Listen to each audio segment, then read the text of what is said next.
Halo, selamat pagi adik-adik. Gimana kabar kalian hari ini? Semoga kita sehat selalu ya. Nah, hari ini kita masuk ke bab baru fluidastatis. Nah, langsung saja kita ke pengertian fluidastatis. Nah, pengertian fluidastatis adalah cat yang dapat mengalir yang ada dalam keadaan diam. Cat termasuk adalah cat cair dan cat gas. Nah, sekarang kita ke hukum hidrostatis.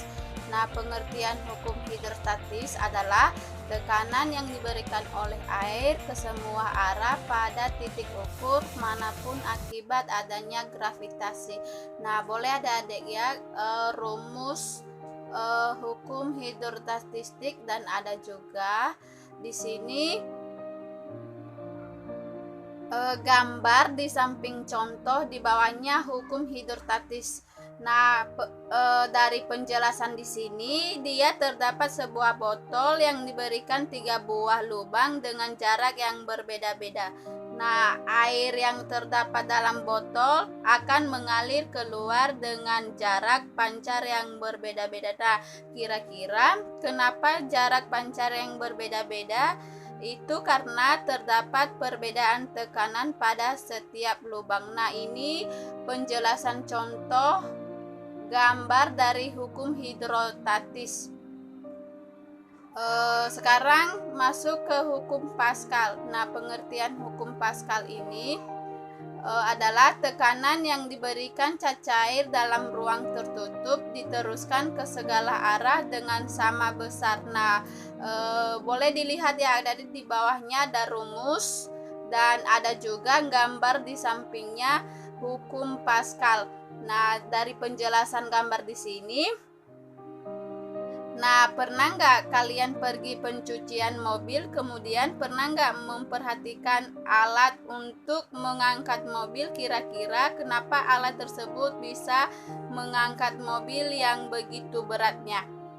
Nah, ternyata alat tersebut menggunakan konsep hukum Pascal.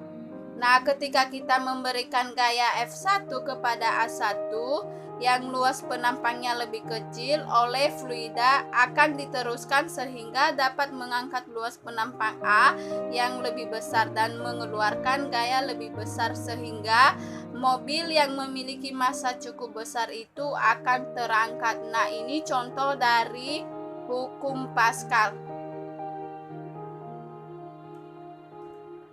Sekarang kita masuk ke hukum Archimedes. Nah, pengertian hukum Archimedes di sini gaya yang apung yang bekerja pada suatu benda yang dicelupkan sebagian atau seluruhnya ke dalam suatu fluida sama dengan berat fluida yang dipindahkan oleh benda tersebut. Nah, ada lagi rumusnya di bawah, boleh dilihat ya. Dan ada juga contoh gambar di sampingnya hukum Archimedes terdiri dari, nah di sini dia terdiri dari 3 tabung, ada benda terapung, benda melayang, benda tenggelam. Nah, kita akan jelaskan satu persatu. Yang pertama, benda terapung.